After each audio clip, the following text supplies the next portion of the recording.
What's good, everybody? Appreciate you for tuning in to another edition of the Passion and Precision podcast. Uh, as you saw, we have a lot we're going to get into tonight. Obviously, I have a basketball game that's going on that's somewhat important, although it's not going well, but it's all good. We'll talk playoffs. We'll talk about a star in the NFL getting paid today. We'll talk about the WNBA season coming back, which we are both excited for. And yeah, schedule release, like there's a lot. So obviously, got my co-host here, Jory, Jory Sports Stories. Make sure you go hit her up, check out her content. But Jory, how are you doing tonight? Oh, you're muted. My bad. Hey, It's been a long week, but I got a lot to talk about, and I'm excited. And I know I'm probably gonna go off a couple of times. That's just how this week is gone, to be honest. yeah. Damien, what's going on, man? Appreciate you tuning in. Yeah, like you said, there's a lot that's going on, and if you're new to this show, you already know we'll get some rants in here, bring a lot of knowledge, of course, give you some laughs, but that's just how we do it. Um, so yeah, I feel like we can go ahead and get started. We're gonna start with NFL. We'll get into NBA later on in the show, but looking at the NFL, we got to talk about Brock Purdy. Man got paid big time. 5 years, 265. I think 181 guaranteed. So when you saw the news about Brock Purdy getting signed, what'd you think? Do you like the deal for Purdy or the Niners? Do you not like it? Like, what do you think about that? Brock Purdy's clearly the man in San Francisco now. I like it for him. I like it. He's clearly he's talented. I think he's worth it. Um, and it's not too outrageous either. It's not like he commanded top of the market money. Mm-hmm. So I'm like, they Yeah, took care of him. And granted, he probably wanted to stay in San Francisco.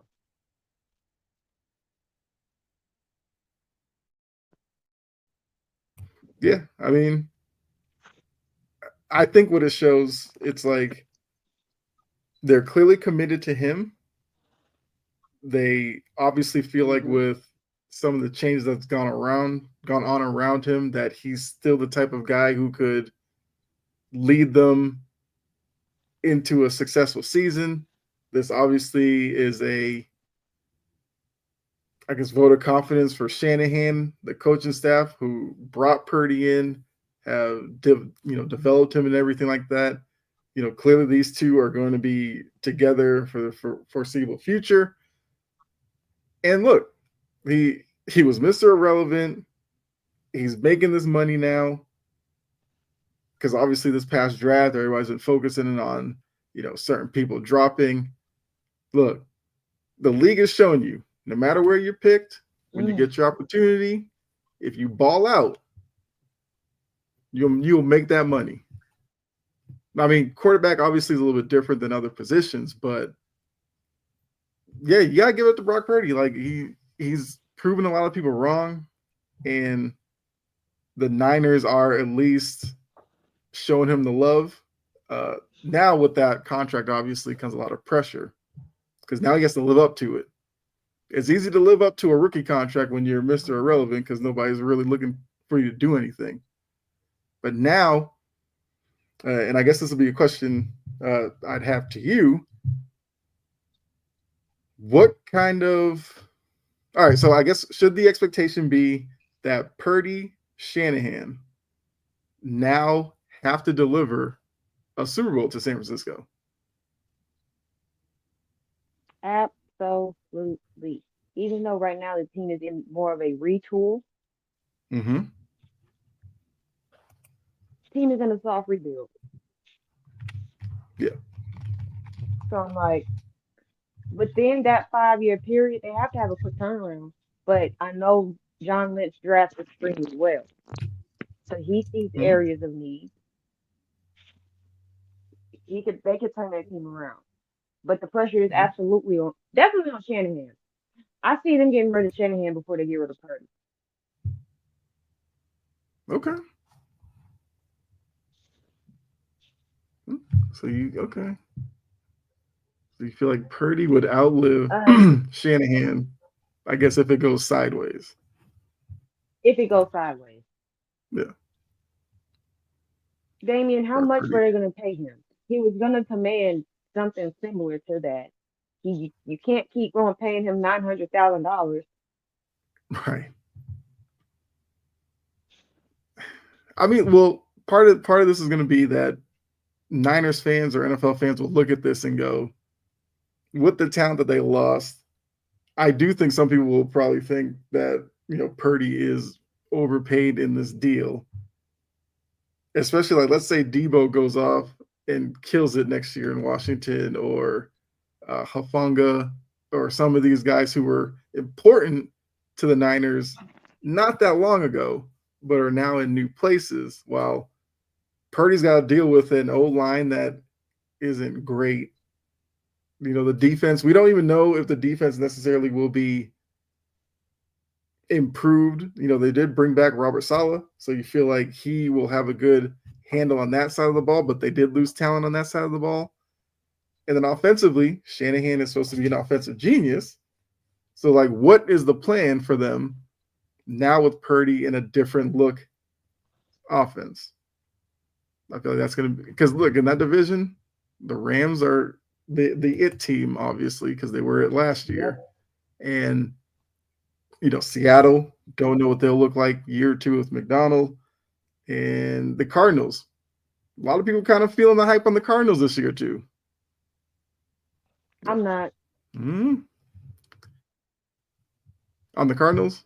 I'm, no, absolutely not. Why would I fall for Yeah. that? Yeah. GTA come out next I, year. Of course. I've been seeing like the past couple of days, like people are really hyping up what the Cardinals could be. Obviously, Kyler Murray's gonna have to show us that he can play, high level football for a full season. But I think some people like the direction they're going in. I say that. I like the direction. Okay.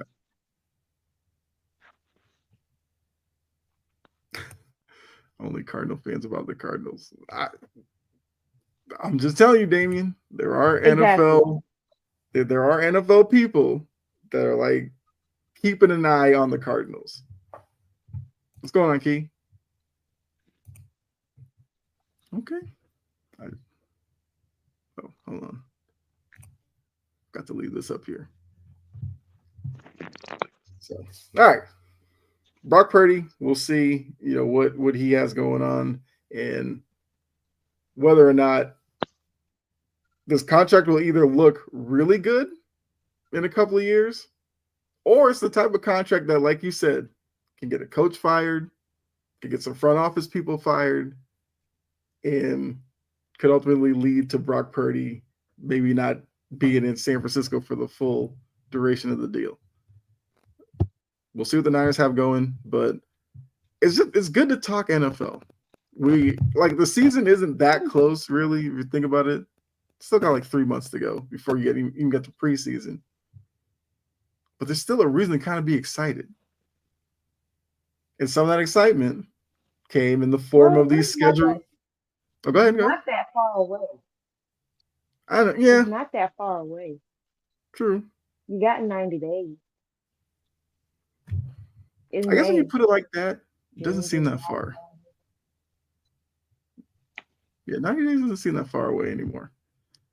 But look, a lot of these teams did build some more excitement, schedule release videos. And a lot of these teams were very creative with theirs. Give them a lot of credit. Some stood out a little bit more than others to us. So I guess what were your overall thoughts on the schedule release videos? And then if any of them stood out to you, Which ones? The Colts are hand, foot, and mouth disease. I I just wanted to say The, that. the Titans were unique with theirs I mean, because a lot of people went like game theme and stuff like that. The they took Titans the went whole a stylistic. completely They different didn't up. get it. A lot of people didn't get it. It was hilarious to me. The Hmm. Texans being imposter syndrome. The Hmm. Jaguars was Josh Itch. Of Hmm. course, the Colts are going to be hand, foot, and mouth disease. Yeah. They called the Browns diarrhea, and that's just about as cutthroat as you can get. Hmm.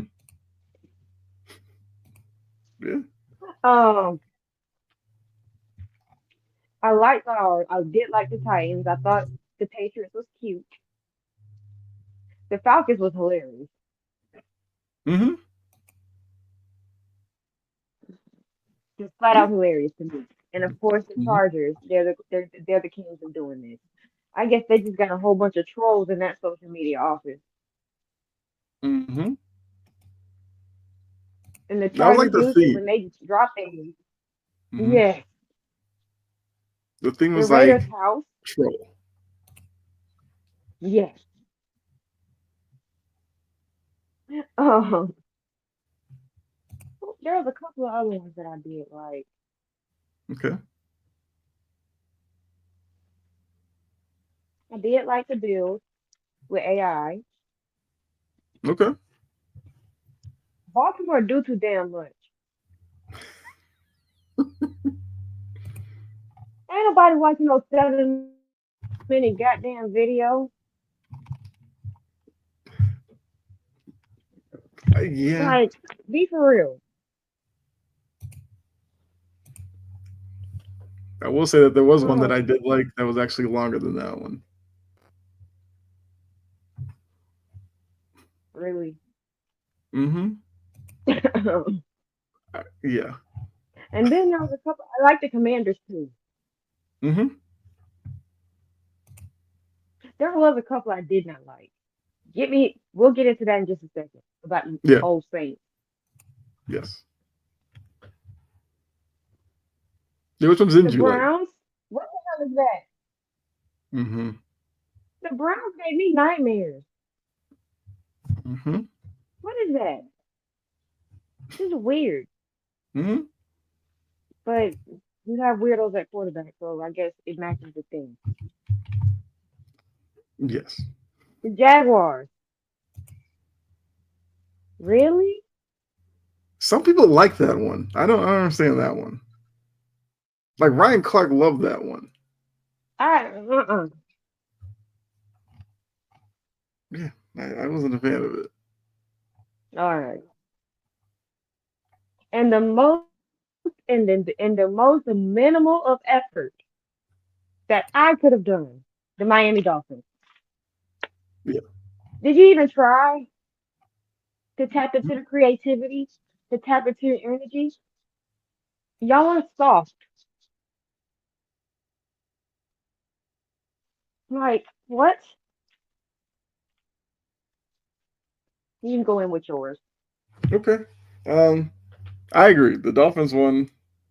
It was like a cool visual with the dolphins in the water and stuff, but then after that, it was just very plain. Uh, I think I'll give a shout out to the Seahawks one where they kind of did like the '90s like toy commercial for their schedule release, where like little toy Seahawks players would pop up, and then uh, you'd have like the mascots for the other teams. I thought, and like the fast speaking voice that you get in those commercials, I thought that one was all right. The Broncos one with the rodeo and the kids with the helmets on, jumping on the That sheep, was and then you funny. get the one liner. I thought that one was cool.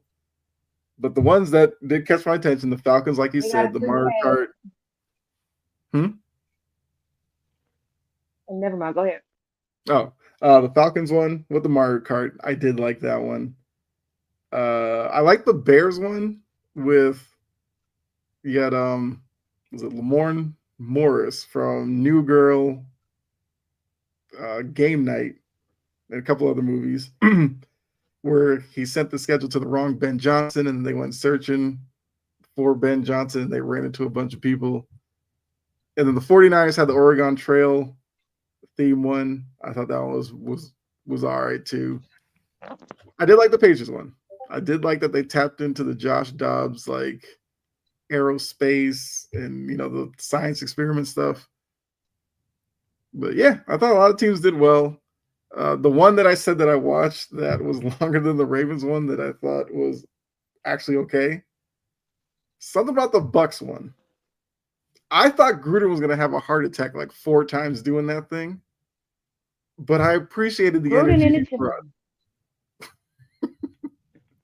Like he was, oh my god, he was like deep breathing into the mic.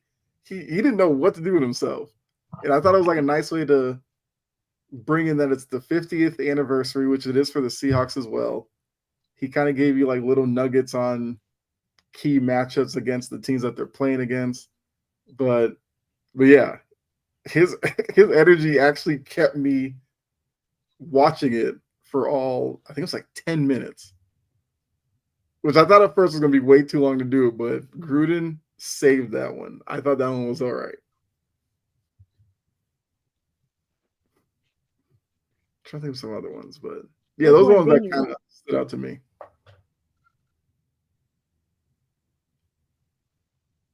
Did you have any other ones that you want to talk about? Like, which ones didn't you like? Oh, didn't like. Miami, like you said, it was I didn't that wasn't for me. Except for the visit with the Dolphins, everything else very bland. The Giants one, I'm like, I don't know how I should feel about it. Like That's the the one. direction. That's what I'm like. It was funny. I Yeah, got it. yeah. Because it kind of tapped into like The reality. execution, Yeah. I don't know. Yeah, that one. I don't know if I liked it or hated it, but it was there. I guess obviously you can't necessarily like the Colts one since it was deleted Oh, because of them thank going you. too far. I figured you wanted to talk about that one, so go ahead. Now, people said now they really got it removed because they didn't get Minecraft permission to use it, Mm-hmm. and the Tyreek police thing. First of all, with the amount of vehicle-related incidents that's been happening in the NFL recently, do you really think it's appropriate to depict Will Levis getting hit by a bus? Right. Like, are you freaking kidding me? How distasteful, how classless. That's such an Ursay move. I know he had a hand in it. Mm-hmm. Freaking punk.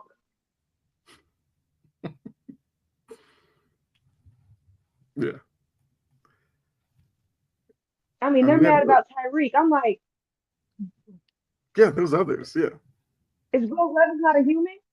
Is Will Levis not a human? He's a meme. I get it. But to depict him getting hit by a bus is a choice. And that is why, from now on, it will now be known as hand, foot, and mouth disease.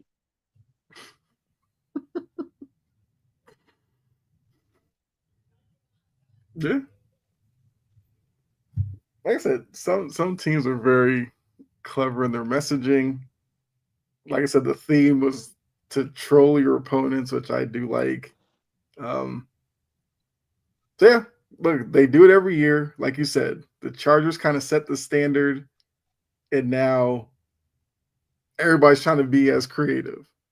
Like I said, we did get like 3 or 4 teams to do Minecraft, which like a Minecraft movie came out. I get it.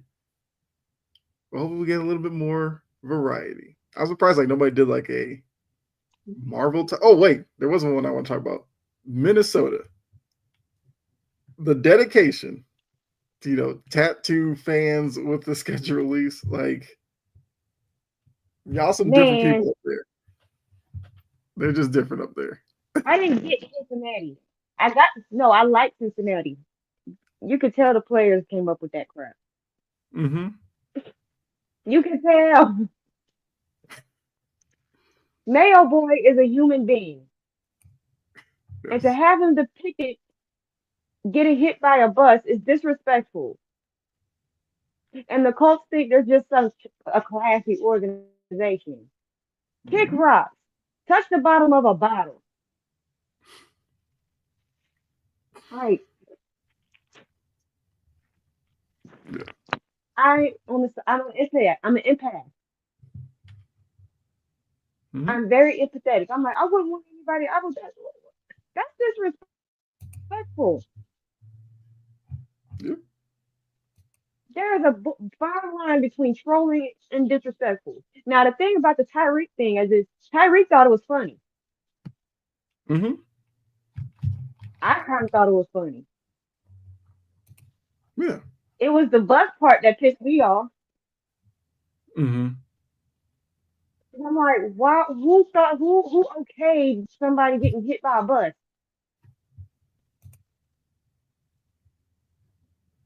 Thought the Vikings would do a Superman video. Hey, Okay. Tony.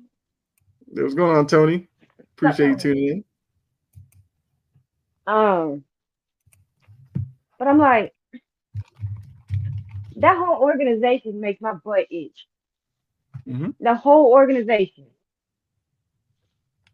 They just piss me off for existing. And the thing is, half my family is are Colts fans. That has, yeah. No one has much. Wait, knowing how much you dislike the Colts, to have it in your family, how does that go down?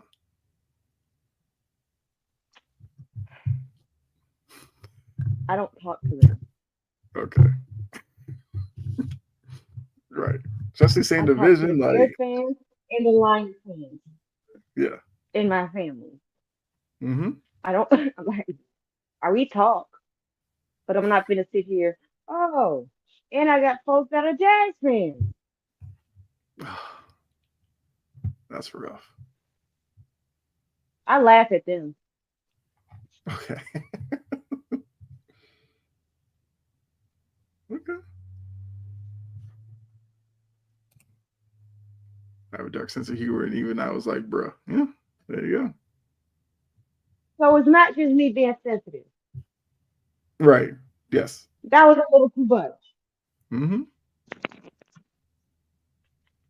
Freaking nitwit. Um, I did want to say, are we going back to that Derek Carr thing? Yes. Let's go back to that. There we go. Damien had a real question. What are the Saints going to do at quarterback now that Carr is retired, which we retired from a degenerative shoulder issue? They have Spencer Rattler, Jake Hayner, Tyler Shuck, which I've heard it pronounced Shuck like 4 or 5 times. I'm going with that. Then they do have Taysom Hill, who's their break glass in case of emergency. What do they do at quarterback? Boy, them veterans gonna be mad as shit come the middle of the season. Saints Twitter is gonna be hilarious, Mm-hmm. and that's the only way I could put it. Cause they in for it. You don't like Shook, and he just got there. Mm-hmm. This is what I'm getting gathering from Saints fans in your intel. They hate They don't like Rattler. They Okay. think Taysom Hill is old and needs to go. They want to tank for Arch Manning. I think that's what they're looking to do. And that's why I think, kind of like a little transition into the next segue. I think they will be one of the most unwatchable teams this year. There's a reason why they didn't get no primetime games. Mm-hmm. And I can say that because mine ain't getting none either. Yeah. Now, about that, How the hell do the Colts get a primetime game and the Titans don't? And we had the number 1 overall pick. Who is the schedule maker? Please drop their numbers. Because what's the address? Yeah, I didn't understand that one.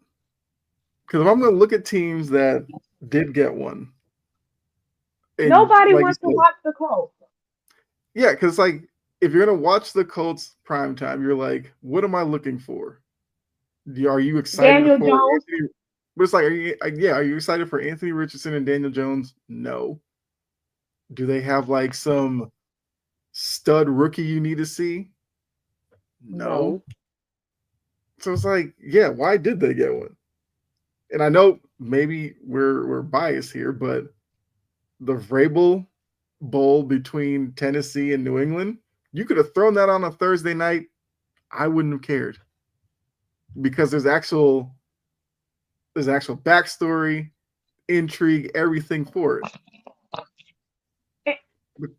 Tony, the Cowboys got 6 because they're America's team and everybody wants to kiss the Dallas Cowboys ass. I'm so sick and tired of the goddamn Dallas Cowboys getting so many goddamn primetime games a year. It makes me freaking sick.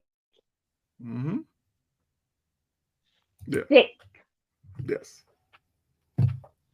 Like the hope is obviously when they start flexing, they flex to some better ones or whatever like that. But yeah, I agree. Cowboys don't need 6. What the Commanders got 7. I'm happy for them. Like reward them for finally looking like a successful organization. I have no problem with that. You know, the Chiefs get the most, obviously, because they're the Chiefs. But yeah, the Cowboys don't need it. The Colts with their just one, they don't need it. And yeah, like when do we stop with the America's team thing? Like, who wants to see the Jets? Who wants to? Well, actually, yes, people don't want to watch the Jets now. They look kind of competent as an organization. Yeah. But the Giants, and the Giants have a really hard schedule. Mm-hmm. Yeah. Y'all just want to watch Dayball get fired in real time. I'm convinced. Well, I guess Jackson Dart would be your reason. Maybe. Or it could be Russ. I think Russell Wilson, do I want to say he's polarizing? Maybe. Because I think that some people will be watching him. That's if he wins the starting job, which I'm assuming he does. I think there are people who are rooting for him to have a good season. Because I think some people just like Russ for all his corniness and everything. I think people like Russ. And then there's going to be some who are watching to see him flame out. So then they could wait to see when does Dart get his chance. Or Jameis Winston. Jameis Winston's done a good job, since his season ended of kind of staying relevant with all of his like sideline. Yeah. So I think the Giants are interesting just with the quarterback room.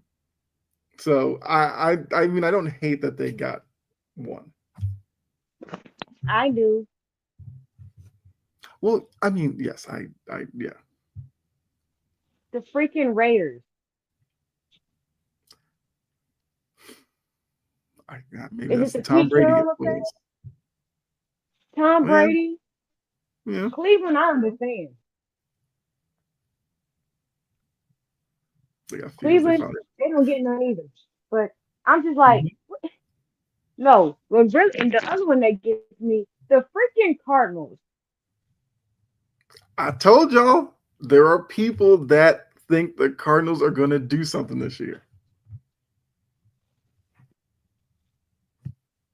I'm just saying. We couldn't get at least one, but they want to give the Colts and the stupid ass Jags one. I feel like your beef would be with the Cowboys. You could have taken one from the Cowboys and gave. Yes. And that's what I said. And that's why I hate Titans the Patriots Cowboys. would have been the easy one. That would have been the easiest one to do. Titans Patriots. It was right there. Right there. But you want to give the Cowboys 6 freaking primetime games. Nobody, we get sick and tired of seeing Jerry Jones' old ass and everything else that goes along with it. I get tired of that. We don't want to see that 6 times a year. I promise you, you need to spread the love with these other teams. Cam Ward is not enough to get a at least one prime time game. Are we kidding me? But the Colts have a half a quarterback and they get one. Make it make sense. Now, there Make are it people, make sense. there are some that would love to see the Cowboys implode. 6 times in prime time, they may watch just to laugh. The Colts one, it must be Daniel Jones and the and the possibility of him doing something that just makes you go, Anthony Richardson couldn't beat this out. So look, as a Titans fan, you can watch that game and hope they get blown out and people just rip the Colts a new one. But I agree. I wouldn't have put them on for whatever reason. Like, which Colts game is prime time? I'd have to see which Colts game is actually prime time. And the Jags. I'm like, are we kidding me? That Liam Cohen Duval did some work. Chargers have a bad season. It's finally time to give up on Herbert. No. Next question. Exactly. I would say no. Now, if they get to the playoffs, if they get to the playoffs and they stink again, I'm gonna have some other questions. Mm-hmm. I don't think they'll have a bad season though. I don't either. I think they have the right guy running they're running it over there in Harbaugh that they'll be improved. They got the right the, Harbaugh. Yes. I will say, Damien, because like I said, we will be doing lists and stuff each week leading up to the NFL season. We will do a quarterback list at some point. So you will have to check back to see what we think about Herbert. But yeah, I would agree. I wouldn't give up on Herbert if they have a bad season. I think, one, Staley was a horrible coach. That worked against Herbert. Two, wide receivers haven't necessarily been the best since he's been there. Even looking at last year, like Quentin Johnson with the drop issues, you lose Keenan Allen, you got Mike Williams and stuff. So I think that now that Harbaugh's there, I think Harbaugh will tailor that team to make Herbert more successful. Even if it is relying more on the running game than before, I think that helps Herbert where you can get him in play action and stuff like that. Get him with some one-on-one opportunities on the outside. Like, I agree with Tony here. Herbert does have a really good arm. So, if you get him guys who can get open and actually catch the ball, I think the Chargers will be much better this year. A lot of overpaid quarterbacks that need a new home. One had to retire. I'm not talking about Aaron Rodgers. Mm-hmm. I wish Pittsburgh would just move on. Yeah. They seem to still be they still think Rodgers is eventually going to come through the door and be their starting quarterback. I'm with you. Like, why? Like, did the Jets show them nothing? Do they think he's magically going to bounce back at, 41? Mm-hmm. And in that division where the Browns defense is no joke. The Ravens defense. Now the Bengals defense, you get a little break, but I don't know. I don't know why they're doing this, but that's Pittsburgh. Their savior might be Will Howard. Yeah. I will say I did get to look at some of the schedules a little bit, and there was a couple of things that stood out to me. Mm-hmm. I'm trying to figure out who the Giants pissed off. And I'm like, why do they have that hard of a schedule? I mean, I'm not mad at it. I don't like that fan base. I would love to see them cry and not win a Mm-hmm. game.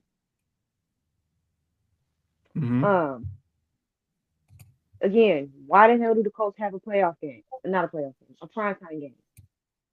Mm-hmm. That makes no sense to me. That's like telling me 1 + 1 = 1,000,000, and that's just not computing in my brain. Why do they have a primetime game?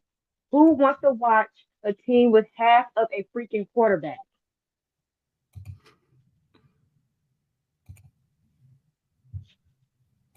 Let's see. It shows the Right. players shows on base. Season. Okay. Hate that I'm saying this, but Lamar Jackson has had how many weapons around him and a bad coach, and he still made the AFC Championship? Kind of a lame excuse for Herbert. It isn't, because one, Baltimore was the best team in their division. The Chargers with Herbert there have never been the best team in the AFC West. So that's a little different there. Two, I would take John Harbaugh over Brandon Staley. And not like, I mean, Jory and I say it all the time, John Harbaugh has his own issues, but he's still better I'm than a Staley. better coach than Brandon Staley. Right. So that's not a lame excuse for Herbert. Like, Herbert was dealing, and look, you just said that Baltimore's had a lot of weapons. The best weapons for Herbert in LA with the Chargers was probably an old Keenan Allen. That's probably the best weapon he's had. Mm-hmm. Lamar Jackson has had, like you said, plenty. So, yeah. I think now we can start looking at Herbert and evaluating him now that he has a better, well, Roster seemingly around him. better roster, better coach, better just program out there. They're getting more punishment for paying Daniel Jones. That Lamar doesn't overpaid mean for they that. get to get put on prime time. Anthony, what's going on? Lamar overpaid quarterback to fail in the playoffs. Herbert is getting better. There you go. As a KC fan, Baltimore beats themselves. The Chargers haven't even had the tools to win rock, paper, scissors. There you go. Oh, I mean, Lamar didn't Don't have get me weapons. started Now on the that freaking purple tailback. Jory and I will not let that stand, because Damien, you'll have to tell me No. how many What first about round picks have they used on wide receiver? He's got Derrick Henry, who's, you can argue, best running back in the league, but at worst you'd probably say top 3. He's had a top 5 defense most of his years in Baltimore and has not made it work. In that AFC Championship game, you tell me how Lamar looked. He was awful in that game. So no, I'm not doing that with Lamar. We are not doing that with Lamar. He's had plenty of weapons in Baltimore. absolutely? Mark Because Andrews, according to top Ravens tight end. fans, what about Isaiah Likely and Zay Flowers? You have weapons. Thank you. Good point. Good point, Tony. Absolutely. Todd Monken and John Harbaugh are the reason why Baltimore can't win. And the fact that Lamar sometimes he wets the bed in the playoffs. It is okay to say that. I cannot stand that stupid ass fan base. They act like anytime we critique Lamar, it's an attack. Nothing is criticism is not an attack. Sometimes he doesn't play up to the standard in the playoffs, and we see it. They barely get past the divisional round. They had one Cinderella run to the AFC Championship, And what happened? They wet the bed. He was so busy trying to outdo Patrick Mahomes that he couldn't outdo the Kansas City defense.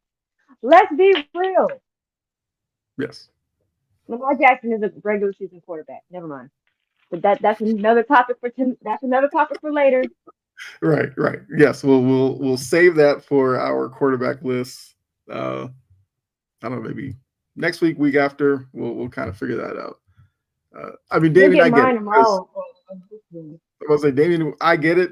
Jory and I see the same stuff about Lamar not having weapons, but like I said, Zay Flowers, first round pick, Rashad Bateman, first round pick. Remember, they had Odell Beckham 1 year. I would say what you want. Nelson Aguilar was, I think, was he a first round pick or a second round pick, something like that. Mark Andrews, who after Kittle and Kelsey, most people said Mark Andrews was the third best tight end in the league. So yeah, Derrick Henry on down the J.K. Dobbins, who had a decent year with the Chargers with John Harbaugh. Like, they've had top running games, top defenses, and what have they shown? Nothing. And what's going on with Rashad Bateman? Can we tell the truth on him too? Mm-hmm. When was the last time the Ravens, are you trying to say, used the first for a wide receiver? It wasn't that much. It wasn't that I much. agree with that. OBJ was there for a free check. I definitely agree with that. And it did. Yeah.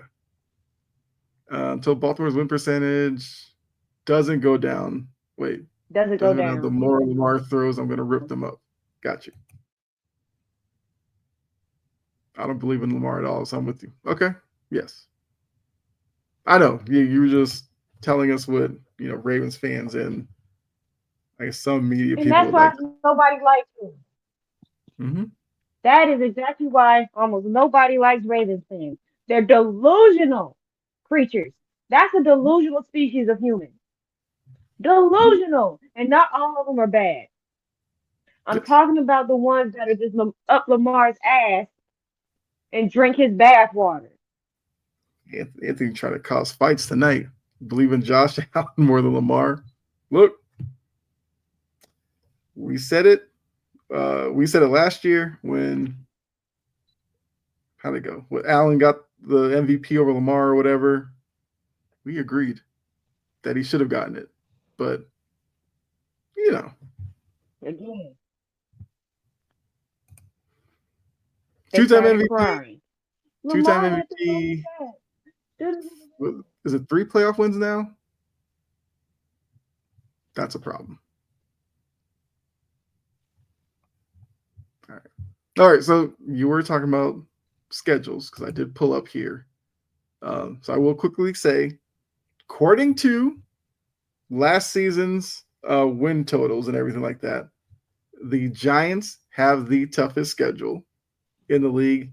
Then rounding out the top 5, you have the Lions and Bears, obviously the NFC North. Although it's kind of weird that the Packers or whatever. But then you have the Eagles, then the Vikings. So I guess the Packers, their opponent that's outside the division, based on where they finish, is probably worse than the other 3, which is why they're a little bit lower than the Lions and the Bears. But yeah, so top 5: Giants, Lions, Bears, Eagles, Vikings, Cowboys, and Packers are tied for 5th. So it's basically the NFC East and the NFC North have the hardest schedules. Now the easiest schedules, you scroll on down here. I'm glad we got one. Yeah, I'm not Niners, even lying. Yeah, Niners, Saints, Patriots, Titans, Cardinals, and Panthers have the 5 easiest schedules. Maybe that's where all the Cardinals love's coming from, because their schedule is kind of easy. I think the Panthers will get some love if they can start off. Yeah. They don't like the NFC East teams, I see. Now, you did talk about the Giants' schedule that they didn't get a lot of love. Let's take a look at theirs and see.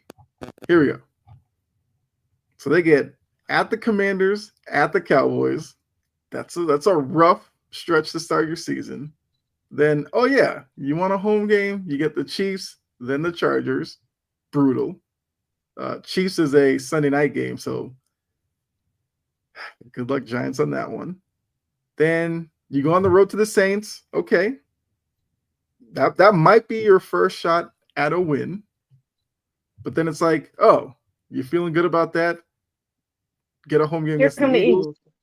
Then you have to go on the road, Broncos and Eagles, brutal. Home against the Niners. We'll see what the Niners look like November 2nd, but you'd probably say, like, you'd probably take Brock Purdy over the Giants quarterback situation. So you might say the Niners, that might be an ugly game, but maybe the Niners win that one. Then it's, yeah, go to Chicago and face a Bears team that much improved, seemingly, made a lot of smart decisions in the offseason. Now you have to face that. Then it's home for the Packers. Then at that point, you might be just hoping for the bye to come in but before that, you have to go to Detroit, to New England on a Monday night. Okay. So after the bye, maybe you're looking for some, good closing kick to your schedule, and you have the Commanders and Vikings at home before going on the road to the Raiders, which I don't know what the Raiders will look like week 17, and then you finish up with the Cowboys at home. That is tough. Exactly. Especially Exactly, this Anthony. They're trying to get Dayball out of there. stretch. Like, for the Giants to sit here and be like, it's playoff or bust, looking at this, you might as well just fire Dayball now. Why make them go through this to win, I don't know, 4 games? Like, that's crazy that they think it's like playoff or bust. 2. That'll mean that the Saints had the easy schedule last year and still sucked. That's true. That is true. And that's how I knew the Cowboys were going to stink, because that same Saints team put up 40 on the goddamn Cowboys. Mm-hmm. How you get Eagles in the same month twice? That's crazy. Dabo, they're trying to fire you quick. Like, yeah, like if the Giants do something ridiculous and like fire Dayball mid-season, I'm just gonna be like, what would you expect them to do with this schedule? Like, your best bet is you catch the Commanders first week, maybe the Commanders are rusty, you steal that one. Then maybe the Cowboys just aren't that good, you steal that one. So you're 2-0 and you're feeling good about yourselves. Your next stretch with Chiefs, Chargers, Saints, like I said, whatever. Eagles, Broncos, Eagles, like, that's crazy right there. So, like, even if you started 2-0, after that stretch, you're probably looking at 2-6, maybe. Then the Niners game, but then that's brutal. This ensures the fact that I predicted Dayball to be a midseason firing. Mm-hmm. They're trying to make it happen. And normally stuff like that happens around the bye. So maybe how they look against the Patriots going into the bye, maybe that seals Dayball's fate of whether he even gets to finish the season or not.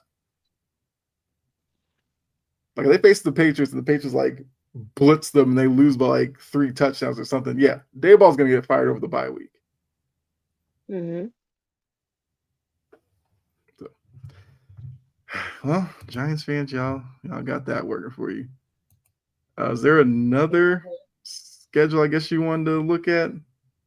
The Bears. Look at the Bears. Okay. Like I said, Bears. With all that grant, with that book coming out, you better put something on the field. Yes. Look at this. And you got an early bye. Yeah, the early bye is the one that usually doesn't work well, but for them going into the bye, they need to be 2-2 at worst. Like, you probably need to beat the Cowboys at home. You probably need to beat the Raiders on the road. Starting off at home against the Vikings and then going on the road to Detroit, that's tough. But if you're 2-2 at the bye, You can breathe easy. Coming out of the bye, though, at the Boy, Commanders, tough. Home for the Saints, that's a game you have to win. But then at Ravens, at Bengals. Bengals, we don't know what that defense will look like, but that's still going to be tough because you got Burrow in the offense. Giants, home, you got to get that one. At the Vikings, tough. Home to the Steelers, good luck thinking what the Steelers are. I don't know. I have no idea what the Steelers will look like. But then after that, you got at Eagles, at Packers, Browns game, whatever. Packers again, at Niners, Lions. That is a tough way to end your season once you get into December. And even before that, because, November is not exactly easy for you either. and to not have a break. They trying to Right. break Caleb. Yeah. They are trying to break him. Mm-hmm. And whichever quarterback anybody decides to try out, they got one headed for him too. Mm-hmm. Giants playing I cold mean, they weather play in teams in New the York. winter is crazy. Yeah, you play in New York. Like, I you mean, should New Jersey. be fine with that. But yeah, the fact that the Bears have an early bye with that kind of schedule stinks. Like, you'd rather your bye probably be like if they had the bye maybe like week 11 after that Giants game at home, you might be able to handle the back half of the schedule a little bit easier. But now with all these games in succession, that's a lot. I wanted to go into my schedule because I'm like, Okay. and then we can go into yours if you want before we move on into the before we move on. Titans. Okay. And the 49ers. So, All right. yeah. Start with the Broncos. Okay. Bo Nix, second year. They're an Wow. improving team. Rams. A lot of people love the Rams. That's going to be a tough one. Now you get the Colts, third week. Okay. That's a game that you have a shot in. Probably are I'm sure you would say you're the better team in that matchup. I mean, I like the Titans quarterback situation more than the Colts. It's a quarterback driven league. So you got that one. After that, at Texans, at Cardinals, at Raiders. 3 straight road games for a young quarterback. We don't know, especially early in the season where he's still trying to figure things out. Those games could go either way. That's why I'm glad we don't have. I'm kind of glad we ain't got no primetime games. I'm just mad that the Colts got one. Right. Then you got Patriots, Colts, Chargers leading into the bye. We'll see once again. Colts game, but usually with these South teams, they'll usually split against each other. Just the way it works. After the bye, though, Texans, okay. We might lose the one at home. Mm-hmm. So this one, so we you might lose the one at home because we always got to go to the one versus. Yeah. Mm-hmm. No, the Texans game at home, we might end up losing that one because if it's going to be any game that we win, it's going to be the one in Texas. Okay. Miss Amy, do not play about that one. Okay. But if we win both, mm-hmm. You win both. Like your season's looking better. And with a young quarterback, if they could get like this at Broncos or like at Texans, one of those games early, Cam Ward's confidence shoots up. You never know what happens after that. Let's see. After the bye, you do get 3 straight home games: Texans, Seahawks, Jaguars. The Jags game would have to probably be a must-win. Seahawks, that team's up in the air. Could. And then Texans, like you said, you think they'd win that one over that one. Fine. Now, after that, you get Browns, Niners on the road, 2 teams that could be struggling. With the Chiefs, okay. But then Saints, Jaguars to end your schedule. It's almost like for the Titans, if they are somewhat, hold on, yeah, if they're If kind of Callahan in is comfortable, contention they'll hit for that close. last stretch, they could maybe steal a spot. I mean, it's your You got the team. defense to do it. What were your thoughts? What are your thoughts on the overall schedule? I'm tired of seeing the Chargers. I'm tired of seeing the goddamn Chiefs. Look, those two I am sick of. Mm-hmm. Specifically. I'm not mad at them for giving us an easy schedule. The primetime games I really don't care about. And I'm glad that most of them are at 1 o'clock. Okay. That way they can't ruin the rest of my day if it goes sideways. Yes. Okay. I think the Patriots game is going to be intriguing. I might not be your friend for a week. That's all right. That's me lying. All good. Because they played last week and we were straight. Last year. What is wrong with me today? Mm-hmm.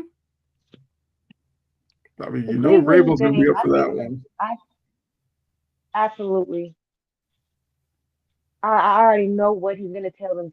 What he's gonna tell them. I already know. Mm-hmm. Nothing we're looking up for right now. Yeah, but they want to give the stupid ass Colts a primetime game. Man, Yes. I don't know. I mean, let's just say. and the Jags. I mean, it's like when they start flexing them, like what's their best bet to get one late in the season? Obviously, the Titans would have to be playing good football to have one flex out. Would the Chiefs game maybe get flexed if, Titans had like a wild card spot kind of on the line and the Chiefs maybe fighting for the division? That might be the game that could get you a primetime game. Maybe end the season with the Jags if that is like some division things on the line. Maybe. I don't know. There's a couple opportunities maybe if a game gets flexed out. I don't know why they gave us the Broncos to start off. Like, what was the point of that? Why would you do that? I don't. Yeah. Well, Give us the Falcons.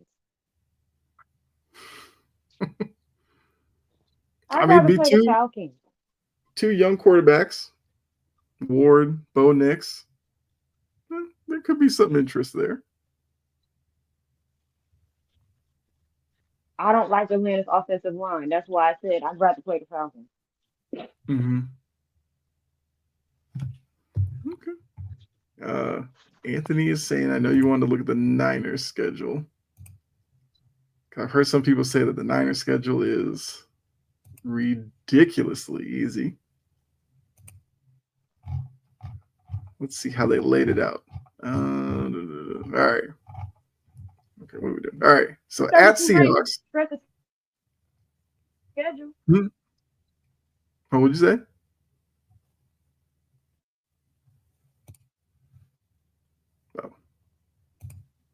Oh, here we go. Welcome back. Now, what did you say before you dropped out there? They have the 32 ranked schedule, and my Braves beat your Red Sox. Yes, they did. And Chris Sale was on the mound too, so yeah, that's yeah. I root for Sale, so it's okay. It's okay. They got 2 more this weekend. We'll see. Sorry for the Seahawks. Okay, Seahawks are improving, but then it's at the Saints, home for the Cardinals, home for the Jags, at the Rams should be tough, at the Bucks tough, home for the Falcons, at the Texans could be tough, at the Giants, and Rams again. Obviously, divisional games, obviously, whatever. Cardinals, Panthers, Browns, and then your Titans are right after the bye, so they'll be rested. Colts, Bears, Seahawks. I mean, there's a couple of tough games on here, but I mean, it's a schedule you can easily navigate if you're a Niners fan.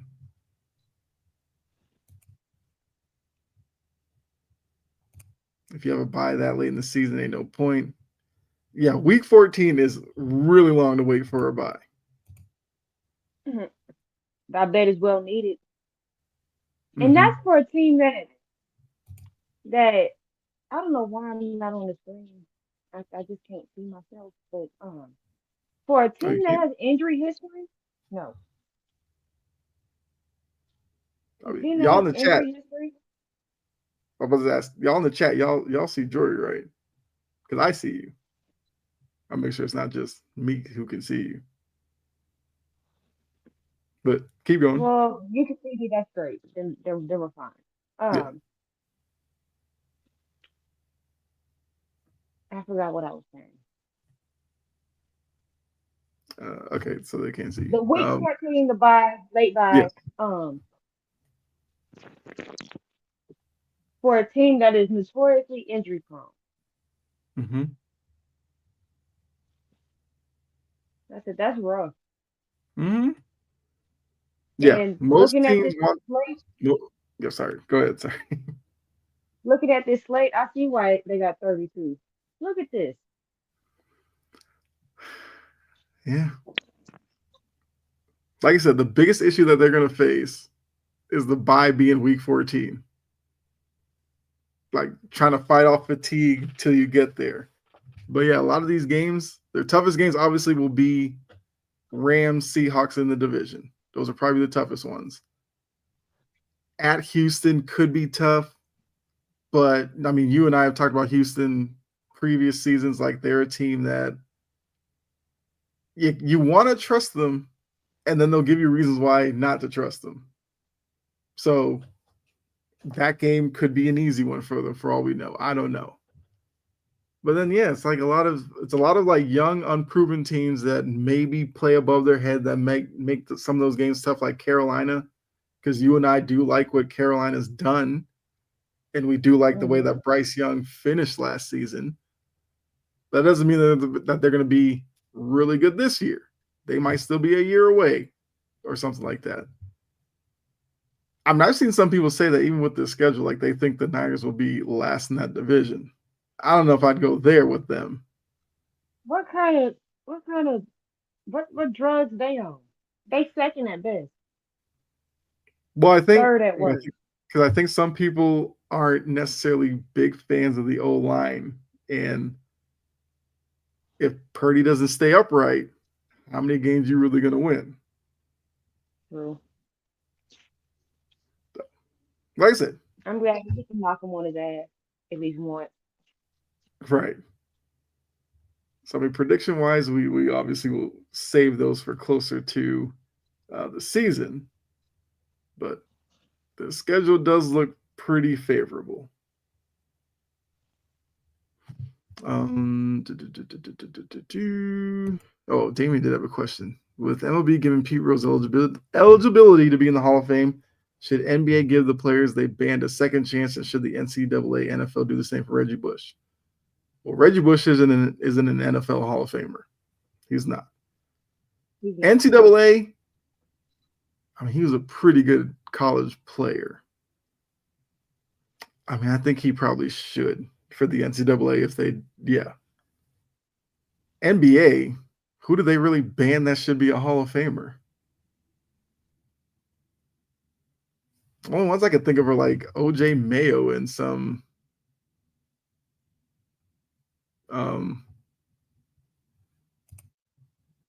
who is the NBA banned really? I gotta think about that.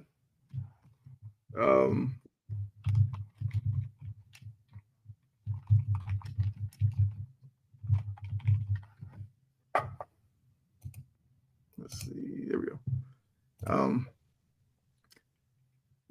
Yeah, NBA wise, I can't think of any banned players in the NBA that are Hall of Fame worthy, so I wouldn't even worry about that. Pete Rose, I wouldn't put him in. That's just me. Pete Rose is a scumbag. He doesn't need.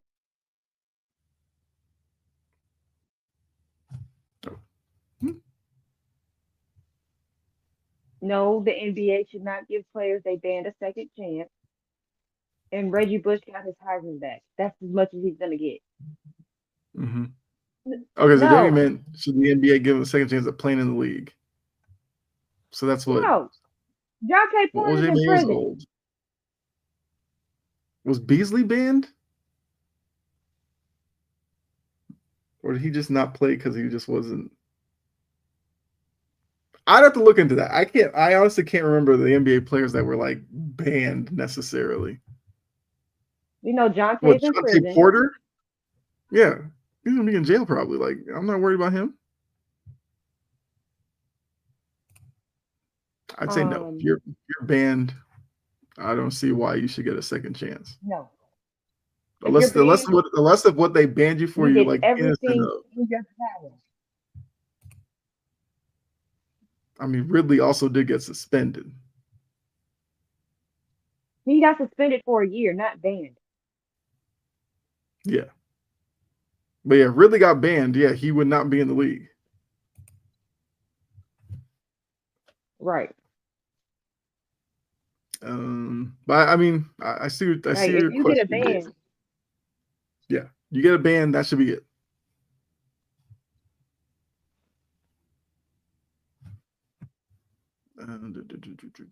Let's see. Oh, so look at the Niners. I guess look at my team really quickly. See how Vrabel gets them to 17-0. I'm just kidding. Wait, where did it go? What? Oh, there we go. This website's kind of weird. All right. Starting for the Raiders, I kind of figured that was going to happen because obviously the Tom Brady aspect of it. At the Dolphins, for whatever reason, no matter how the Dolphins are, always a tough game for the Patriots. But this way does work better because I think the Patriots rather go down to Miami early and get the Dolphins late in the year because we know the Dolphins hate cold weather. They get them in January. So the Patriots will take that. Steelers, Panthers, a lot of questions about both teams. Winnable. At the Bills, obviously both games against the Bills are going to be tough because the Bills are the best team in the division. The three games here, the road trip at Buffalo, at New Orleans, and at your Titans, I just think that's going to be tough because 3 road games in a row. And I think obviously the toughest ones would be Bills to start it and then Titans to end the road trip. Then Browns, Falcons, okay. I think those are winnable. Bucks, I feel like I'm higher on the Bucks than a lot of people, so I think that's a tough game in Tampa Bay. The Jets games, I think they have a chance to sweep the Jets this year, depending on how good Justin Fields looks, obviously. You know, at the Bengals, we talk about them enough. What does that defense look like? The Patriots defense should be better, so they probably have an opportunity to put some pressure on Joe Burrow. Giants, Bills surrounding the bye. Now, at the Ravens, that's, should be a tough game. But by then, who knows what Vrabel has his team playing like. And Baltimore is gettable, obviously. As long as you contain Lamar, you got a chance. The Ravens defense, Jory and I talk about them all the time. You can attack the secondary. And then ending with the Jets, Dolphins. I'm not saying they're going to be a playoff team. I'm just saying it's possible.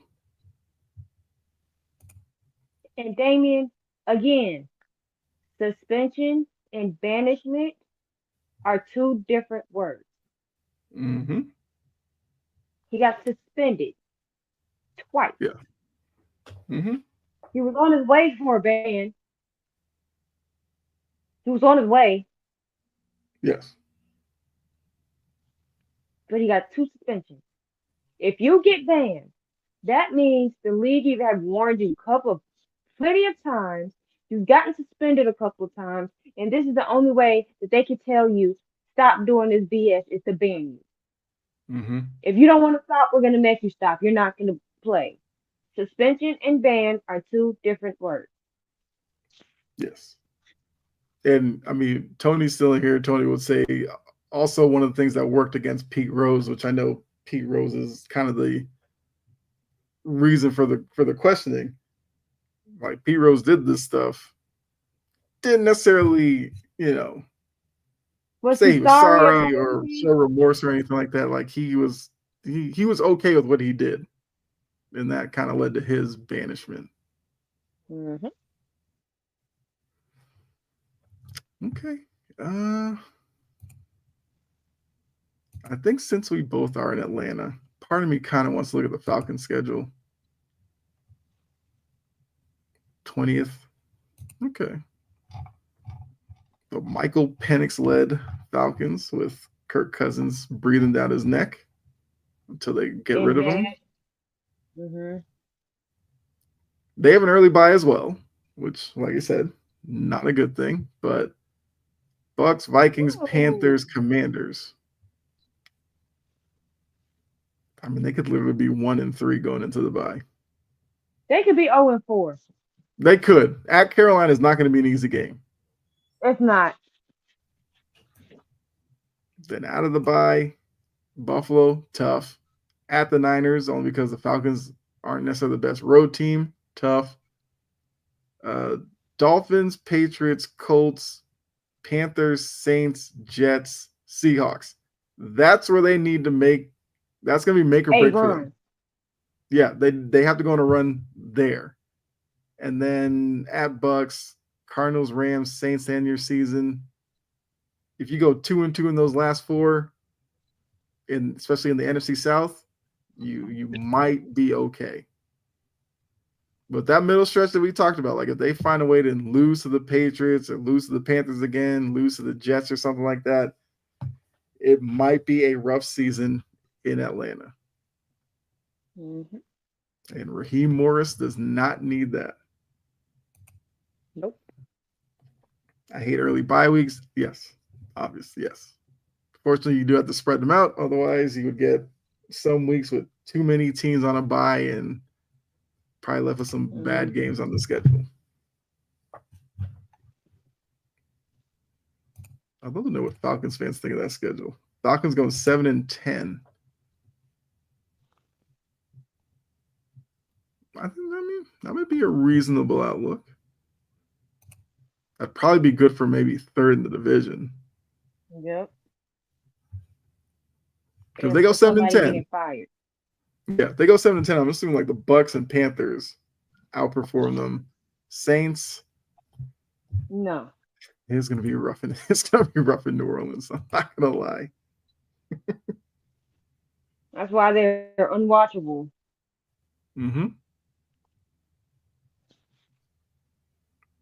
Wait, dude, we didn't even get into that. Our unwatchable list. I will just say, off to the side, my peripheral, the Knicks are blowing out the Celtics, which Tatum went down. Who cares? So we're going to get Knicks, Pacers, conference finals. Well, there goes my playoff viewership. I'm not watching that shit. I'm not. The Knicks are just it's insufferable. I am not watching it. And if they think I'm going to watch the NBA Finals, no. Is there a matchup that would get you to at least watch a little bit of it? No. I see Saints, Panthers fighting for third place. So if you have the Falcons going 7-10 and finishing second, the Bucks are going to sleepwalk through this division then. Absolutely. Bucks have won 4 straight division titles. Because the Falcons don't know how to play a complete damn season. Right. But the thing with the NFC South was no team wins back-to-back, and the Bucks are going for 5 straight. Again, because the Falcons don't know how to complete a season. Exactly. which John Gruden reminded people in their schedule release video like 400 times that they're going for their 5th straight. So yeah, I mean, I'm with you NBA wise really quickly. Like, I'm already over the Knicks and their fan base. Like every time they cut to like Strahan or John Starks in the crowd, I just want to, throw it. Pacers, they're kind of unlikable. I'm They're trying to think of very what team unlikely. left. Like maybe Denver? But then it's like Michael No, Porter Jr. makes you want to like punch a wall. So that's like the hard part. I'm not watching Michael Porter Jr. have blonde moments on the court. Yeah. Like the finals that might get me interested would probably be like Pacers Wolves. And that just sounds horrible. I don't know. Yes, that sounds like I'm not watching that crap. A whole lot of it. So if you're Adam Silver, I don't even know which one you're rooting for. Cleveland eliminated. The Warriors eliminated. Granted, the Thunder Nuggets is a good series. They're tied. But I feel like because this went to 7, the Thunder blew this series. Mm-hmm. They had this series. They blew it. Mm-hmm. I mean, we can actually And transition into that. Knicks, whoever. Knicks Pacers. Who wants to watch that crap? Well, there is a 90s nostalgia with Pacers Knicks. So the league will lean heavy into that. I was born in 2001. That's a good point. I don't give a rat's ass about the 90s.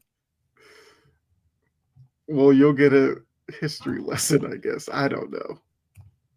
I'll just tell you, that's the way they're going to sell that series. You'll see a lot of footage of, Reggie Miller, Patrick Ewing, Jalen Rose, stuff like that. You'll see a lot of that hyping that series up. Also, that score is clearly wrong because it hasn't updated, but I'll be watching Attack on Titan. right. Well, I'm just like, if you're the NBA, like Pacers Knicks, I think you can wrap your marketing around that one. You got Halliburton, young player, Brunson, young player, Cat, Miles Turner, or whatever. Out west, you got the Timberwolves, who you have Ant, obviously. Julius Randle, best I've seen him play since a contract year. Like if the Thunder go down, I think the league is like hoping the Thunder kind of carry this. But like you said, I think the Thunder missed their opportunity in Game 6. I would not be surprised if Game 7, Denver goes into OKC and wins that, which would be kind of crazy because most people had Denver losing to the Clippers in round 1. And there's a real outside shot they could make the Western Conference Finals. Like, that's crazy. Let me see. Yeah, so I don't know. It's gonna be tough. It's really gonna be tough for me as a Celtics fan.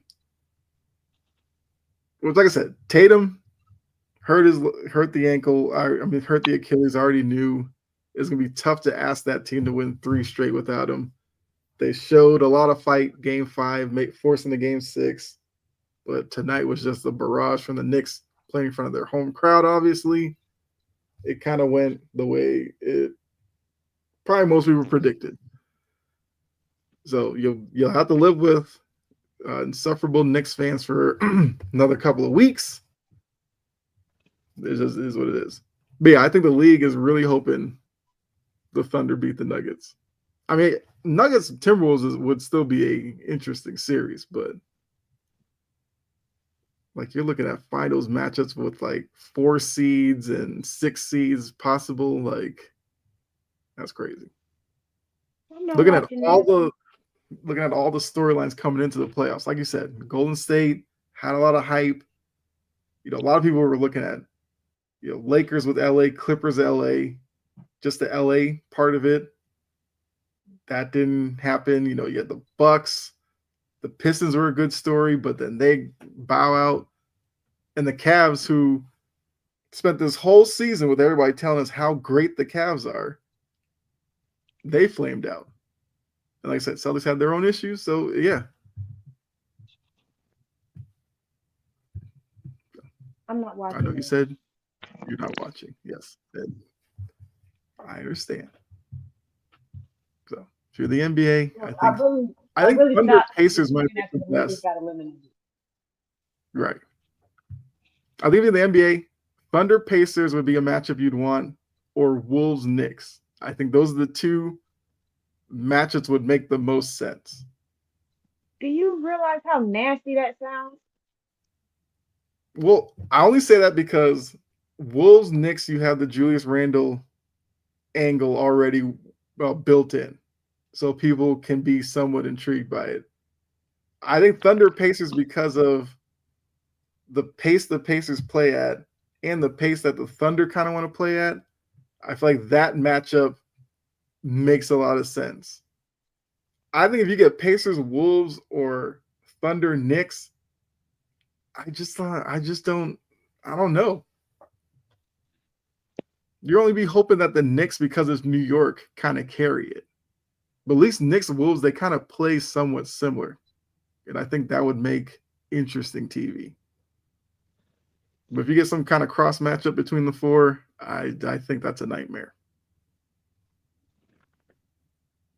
Mm-mm.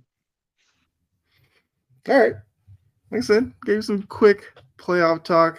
You know, obviously by next week we will know conference finals. So we'll either tell you that the Thunder blew it because they didn't win game 6, or they win in game 7, and then we look at what can they do against the Wolves, and then I guess we can look at Pacers Knicks because that's obviously going to be the matchup. But let's go ahead and get into the draft lottery because everybody loved what happened on that one.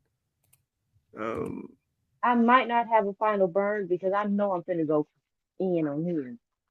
Okay. Because I'm like, bro, one, Nico got rewarded for absolute stupidity. And they're not gonna trade the pick. Right. I They're don't know why people drafting thought they would even think about that. well, because Daryl Morey's stupid ass want to trade out of 3. You need all the picks that you can get. But yeah, but I'm saying like Maury, fine.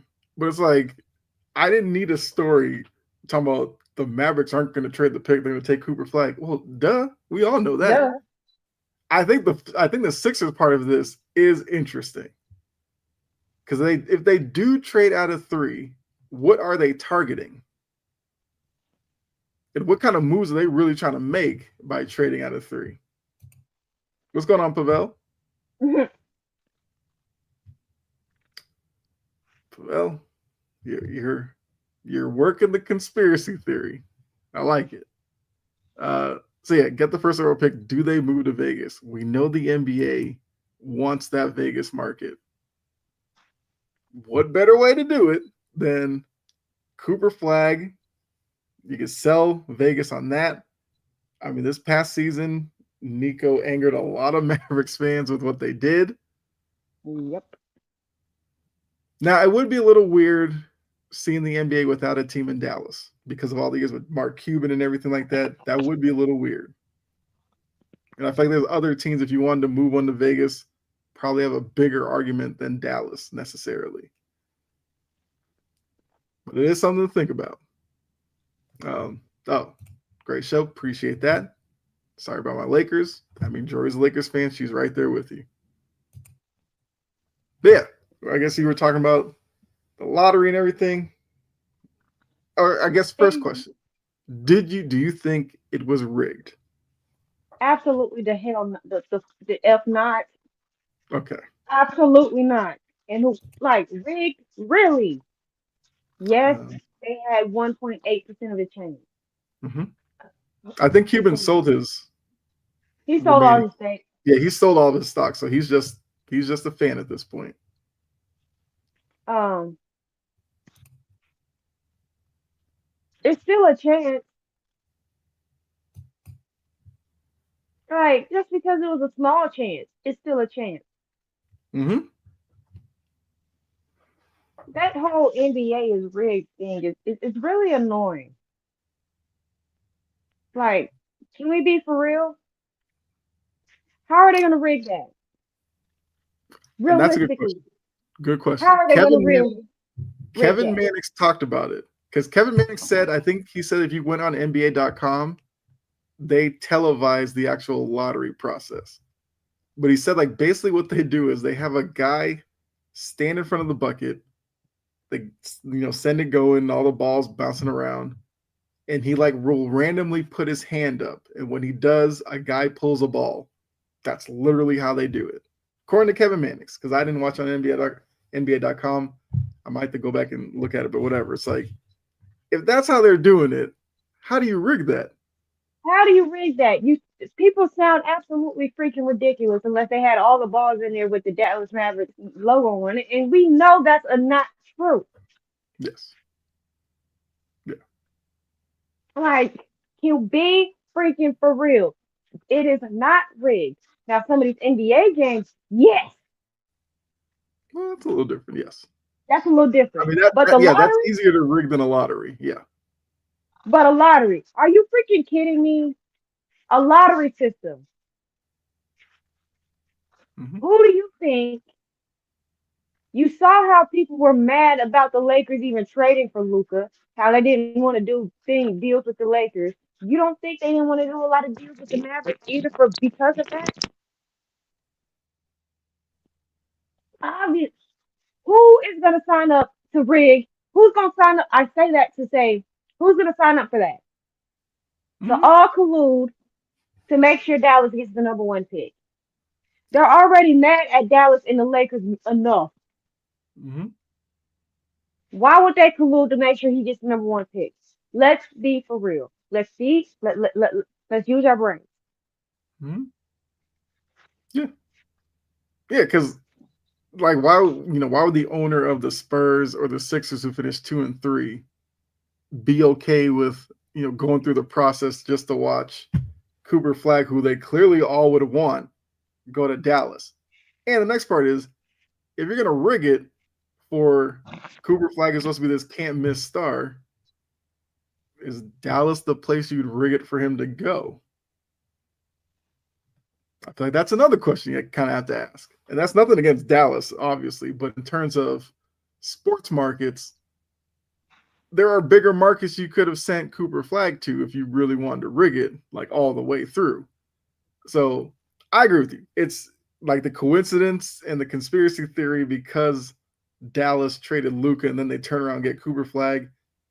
It makes for spicy conversation.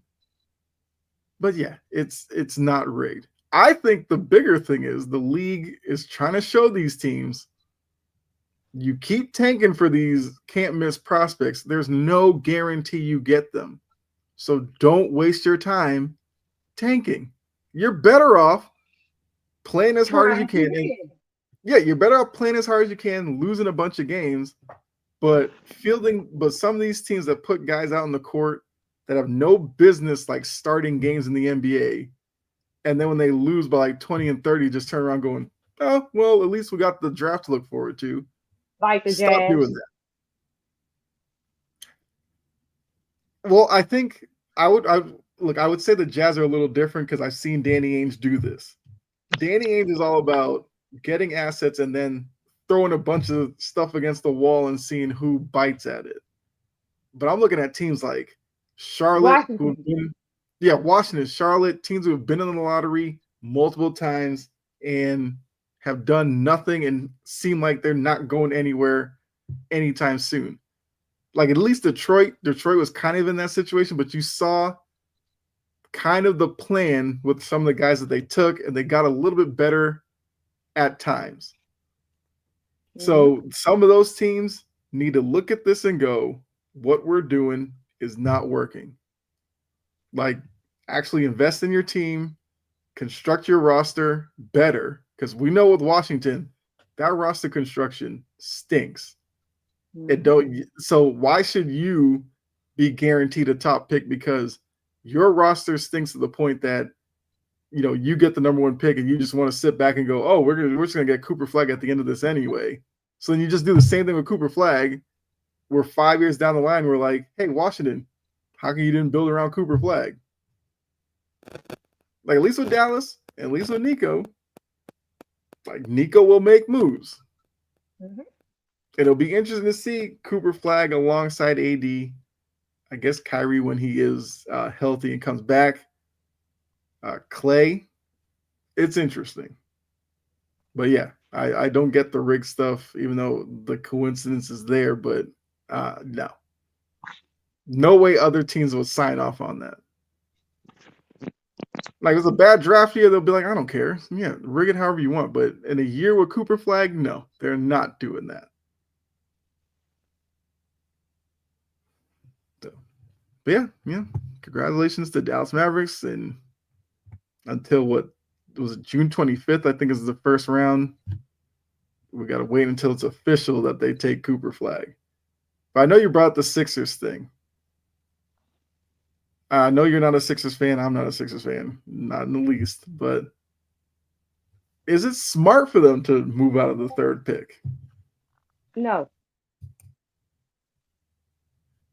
Because I'm like, why are you trying to win?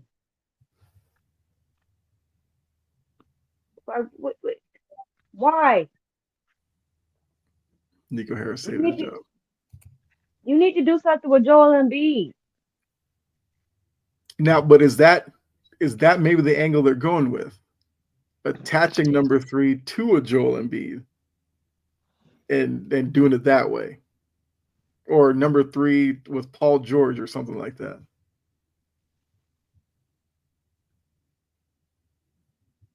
Which that was the plan. I agree. I don't get that either. I still think that's stupid. Like, why are you sending a star and a number 3 pick somewhere? Yeah. You would take the 3rd pick, take a guy like you don't. Okay, so you don't use the 3rd pick to complement Joel Embiid. You use the number 3 pick to complement Tyrese Maxey. Thank you. That's the way to do it. And start getting ready to get both Curious George, and Mr.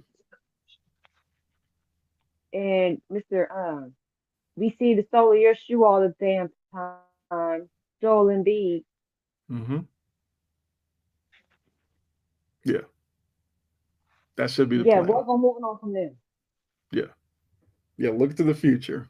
Tyrese Maxey, your number 3 pick, Jared McCain, who's coming back from his knee injury. Start with those 3 and build out from that. Thank you. But I don't get moving off of number 3, especially in a draft that at least Jay Billis says is a pretty deep draft. So take your guy at 3, and I guess if you have to suffer through a season of Embiid and Paul George, fine. But this has to be about the next 5 years, not necessarily next year. So, well, what do we know? We're not GMs. These people are supposed to be much better at this than we are. But if I see one day that they trade the number 3 pick, I'm probably gonna laugh. Yep. The Sixers are trying to find a replacement for Embiid because of all the stuff they were dealing with him not wanting to be there anymore. The Sixers should be looking to move Embiid because Embiid is not reliable. Mm-hmm. And he's a second round type of talent. That's as far as he's taken them. It's been long enough. Why keep going down the same road? So, um, I guess we want get into final burn. Yep. Let's I do only it. got like a couple of things to say, Floor is and it's yours. gonna be, and I know you're a Celtics fan. This is not Yes. directed towards you. I know you don't get on the internet talking cuckoo. Hmm. To the Celtics who just turned on Kristaps Porzingis Hmm. and decided to run with the narrative that he's not playing well because what what type of inhumane, stupid BS is that? Hmm. He could have long COVID. It's clearly something respiratory. And y'all over here want to. HIV/AIDS is not a joke.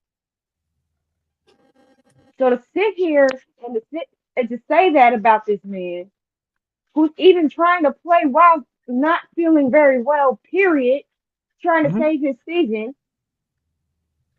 it's ridiculous. And it is distasteful. It is classless. It is below the belt.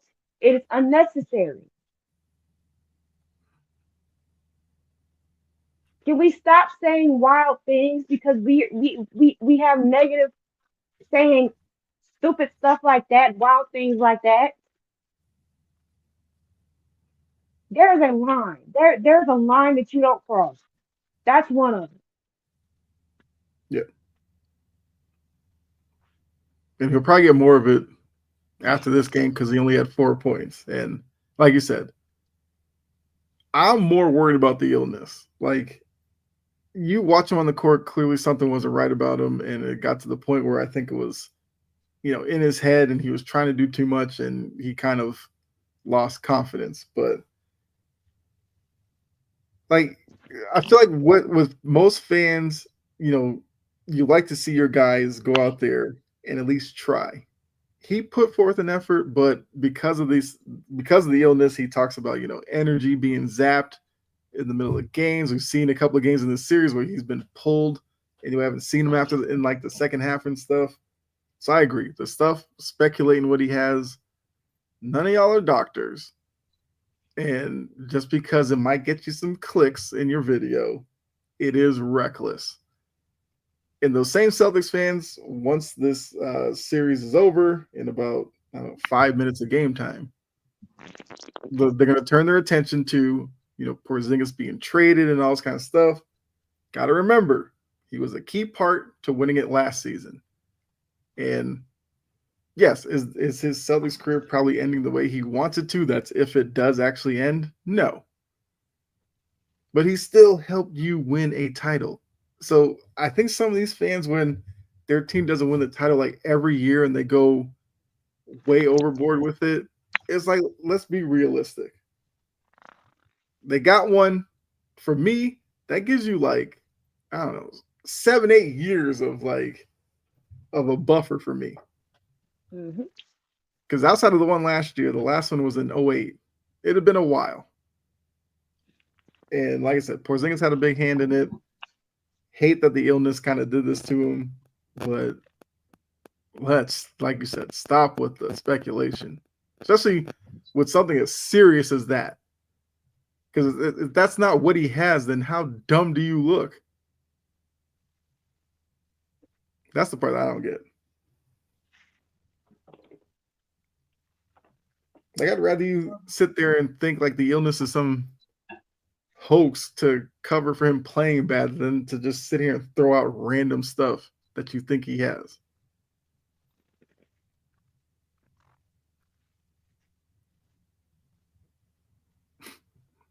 Hey, Bella.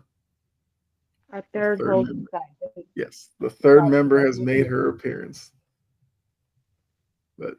But I know you say you had a couple, so I guess you can continue. Um, the whole thing about the Caleb Williams thing.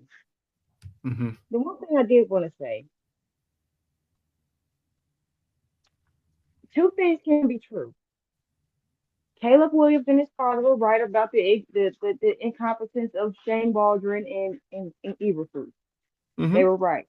But at Yeah. the same time, they look terrible. You just complete hold on. You just completed your rookie season. Right. Good point, Damien. Yeah, that'd be like Spurs fans turning on Wemby because he got hurt. Exactly. Um, you just completed your rookie season. Why Hmm. are you writing a book? I mean, do what you want to do. But like, why? This is Yeah. not something you say right after your rookie season. This is something you say after your career. At least you're out of Chicago, Hmm. right? And then they over saying, "Dad said I don't want you to get shot." You know what? Do Right. you know how much bullets cost? Who was wasting a bullet on Caleb Williams' dad? Yeah. Who? Right. Which, And yeah, I granted, mean, hmm he decided not to nuke the draft last year, and I'm very grateful for that. hmm But you can like these parents in sports, stop putting the key in your child's back once they reach a certain age. Let them let them hmm make their own decisions. Let them formulate their own opinions. Yes, give them guidance. Give them advice. Stop putting the key in their backs hmm and be real with them. Don't sit here and tell them that they're the best thing ever since sliced bread. Yeah. Dion, Yeah. you got to be realistic. hmm One thing my mama taught me is that the world don't revolve around me. Yeah. Yeah. Like, the parenting, and we see it. We even see it in youth sports. Parents be hmm doing too dang on much. Yeah. Back out of it. Now I get it in youth sports. That's their kid. But as soon as they get older, they start getting more opportunities, more opportunities. You have to really distinguish between what I'm doing helping is what I'm doing harming. hmm And a lot of some of this stuff can be looked at as harmful. Yeah. hmm And it's kind of it's a little annoying. And then it I know I had Saquon Barkley on my list. The only thing I'm gonna say about him is hmm look, you can do whatever you want to do with who you want to do. Doing a stream with somebody who attacks black women for a living is a choice. And you better not fumble because they're hmm gonna be on your ass. And I'm gonna leave it at that. That's well said. Because yeah, there's so much you could go into that story, but it's yeah, yeah, And it just Slippy, cause a headache. let- I'm gonna probably I like Taylor Swift music. Okay. I will sing it. hmm That fan base is annoying as shit. They think everything is about them. And now that she's dating Travis Kelsey, my God, you say the Chiefs are disgusting, and it's oh, you're saying that about Taylor Swift. No, hmm I'm just sick of the goddamn. I'm just sick of the Chiefs. Yeah. Not everything is about Taylor Swift. I don't care about Taylor Swift. Stop showing her on my TV. That doesn't make me a hater. That just makes me a football fan who doesn't care about Taylor Swift. I love her music. I love the girl. Stop doing this. just because people in their schedule release videos were going at the Chiefs does not mean it's not a shot at Taylor Swift. Taylor Swift does not make the world spin. The world does not revolve around Taylor Swift. She's an artist. This is football. Cut this shit out. hmm And plus, every team trolled anyway. Like the Falcons trolled Bill Belichick, and I saw it, and I was like, kind of funny. That was funny. Yeah. We are not talking about this. Don't get me started on that because I can go on a whole nother tangent about that situation. But take me out the chat about Bill Belichick and Hudson. I don't care. He's a creep. Weirdo. Right. I just hope Now this they season wanna doesn't turn into clean it up. another Taylor Swift driven season. Like she's a fan of the team because of who she's dating. Like let it be. Same They with got so Sierra bad with last Russ year. and others. I mean, you got They Cardi don't B do with it this Stephon year. Diggs. They don't do Plenty. it this year. They don't. Yeah. And it got so bad last year, and I'm like, I hope these two break up because I don't want to see her again. And she can write another hit. Yeah. Anyway, did you have a final burn?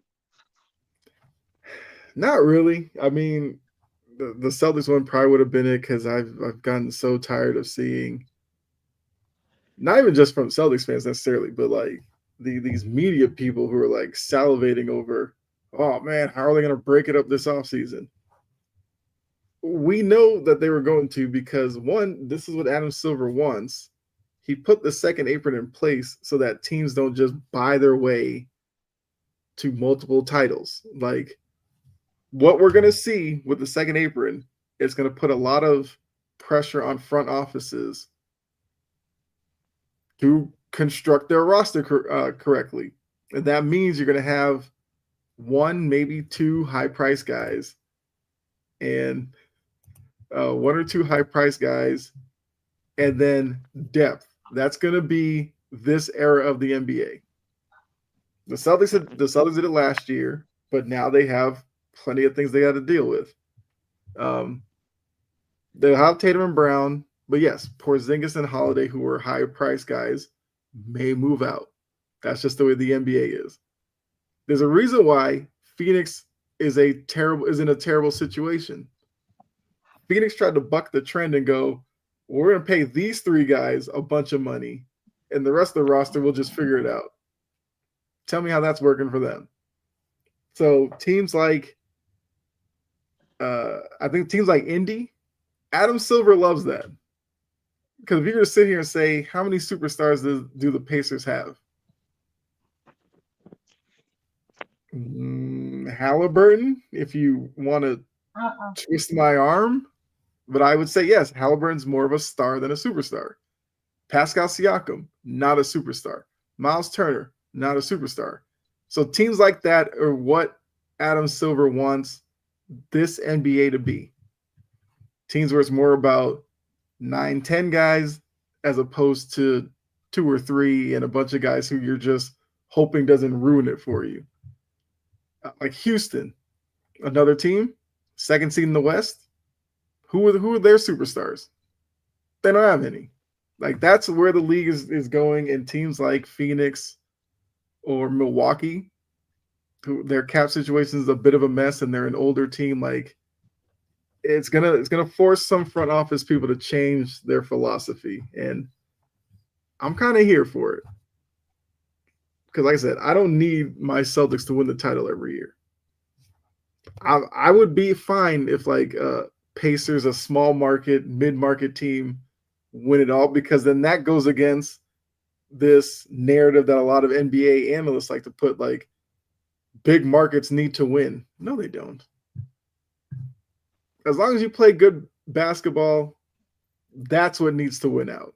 I don't need to see the Heat win every year, the Celtics, the Knicks, the Lakers for the league to be good. No.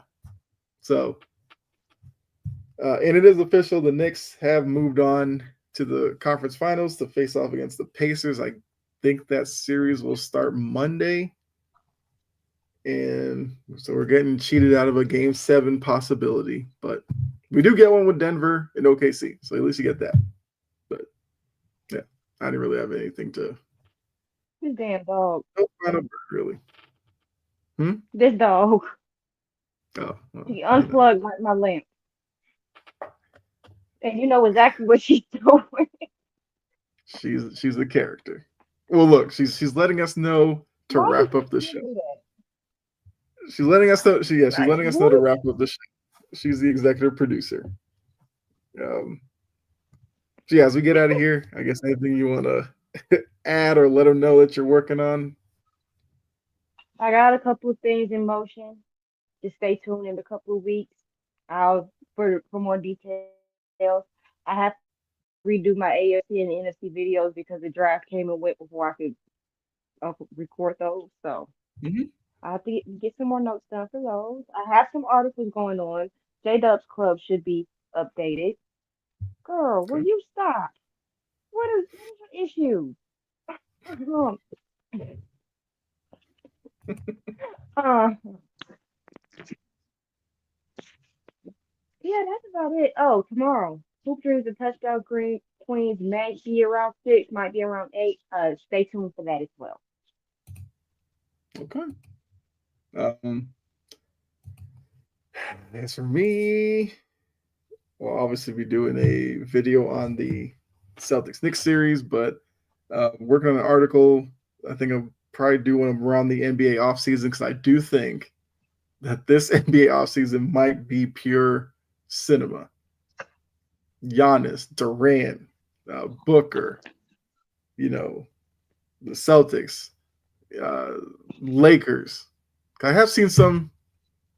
I don't know if you've seen that rumor with the Lakers that like they're willing to move Austin Reeves if it gives them a big man. Like I don't know. Like this offseason is going to be crazy. So I kind of want to talk about. No. We'll talk about that next week. And I'm like, no, Yes. don't do that. Yeah. I don't know. Well, that's what I'm saying. Like this offseason, I think is going to be interesting. So I'll probably do an article about that. But also putting in the comments here. Yes. So that is a Discord link. If you would like to join the show's Discord to have some more sports talk with Jory and myself. Obviously, when we're not live on here every Friday night, feel free to join it. Let us know that I guess you watched the show and that you liked it enough to join and talk to us in there in between live shows on Fridays. So put that in the chat. Feel free to follow the link. Yeah, I think that's it for us. So for myself, for Jory, obviously Jory Sports Stories, go over there, check her out. I'm at Chop at the Bit. Feel free to check out my content as well. And make sure you like and share everything that's going on here at Wire to Wire, because a lot of great shows, a lot of great personalities on here. So make sure you check out the other stuff. But until next week, where we will talk WNBA next week, because the season does start this weekend. Jory and I will be watching games. Today. Okay. Kick off today. Yes. Dallas Yeah. The Dream did tip off tonight, but I know everybody's looking at tomorrow's slate where you get some big names playing.